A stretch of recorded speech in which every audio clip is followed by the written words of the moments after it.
یه خبر خیلی مهم، قانون یارانه ها کلاً عوض شده و این یعنی ممکنه یارانه شما هم قطع بشه. بیایید خیلی سریع ببینیم داستان چیه و این قانون جدیده چه تأثیری روی زندگی هممون میذاره. خب، سوال اصلی که الان ذهن همه رو درگیر کرده همینه. یعنی ممکنه شما هم جزو اونایی باشید که یارانشون حذف میشه؟ بیایید با هم تعاطوشو در بیاریم.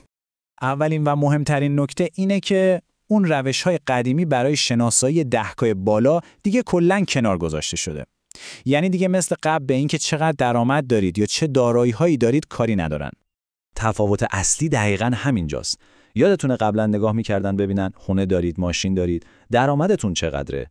خب اون دوره تموم شد. از این به بعد تنها ملاک برای دولت فقط و فقط هزینه‌های ماهانه خانواری شماست. دیگه فرقی نداره شما صاحب خونه‌اید یا مستاجر.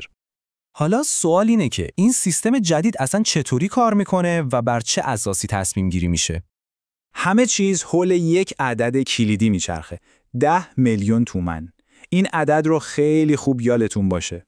این 10 میلیون تومان در واقع سقف هزینه ماهانه برای هر نفر از اعضای خانواده شماست. یعنی چی؟ یعنی دولت میگه اگه هر نفرتون در ماه بیشتر از این مبلغ خرج کنه پس احتمالاً دیگه نیازی به یارانه نداره. بذارید با یه مثال قضیه رو روشن کنیم. فرض کنید شما یه خانواده 4 نفره هستید. خب حساب کتابش خیلی ساده است. 4 نفر ضرب در 10 میلیون تومان میشه 40 میلیون تومان در ماه. این عدد میشه خط قرمز هزینه‌های این خانواده. حالا اگه کل خرجای ماهانه این خانواده از خریدای روزمره و اجاره خونه گرفته تا قبض آب و برگ و گاز از این 40 میلیون تومان بیشتر بشه، دولت اونها رو توی دسته پردرآمدها حساب میکنه و تمام، یارانشون قطع میشه.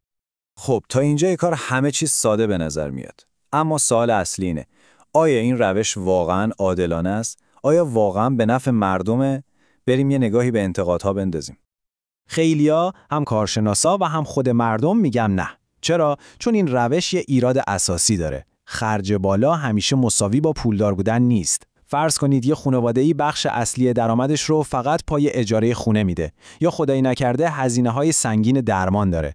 خب خرج این خانواده بالاست، اما یا واقعاً ثروتمندن؟ این طرح میتونه به ضرر بازنشسته‌ها و خیلی از خانواده‌هایی که واقعاً درآمد بالایی ندارن تموم بشه. یکی از پرتکرارترین اعتراض‌هام هم دقیقاً همینه که مردم میگن آقا خرج من بالاست چون دارم اجاره خونه سنگین میدم، وگرنه پولی تو دست و بالم نیست. این واقعاً انصافه؟ و اما حالا نوبت شماست. به نظر شما این روش جدید عادلانه‌تره یا برعکس به ضرر خیلی‌ها تموم میشه؟ آیا دولت باید چیزای دیگه‌ای مثل اجاره خونه یا هزینه‌های درمان رو هم حساب می‌کرد؟ نظرتون رو حتما برامون بنویسید.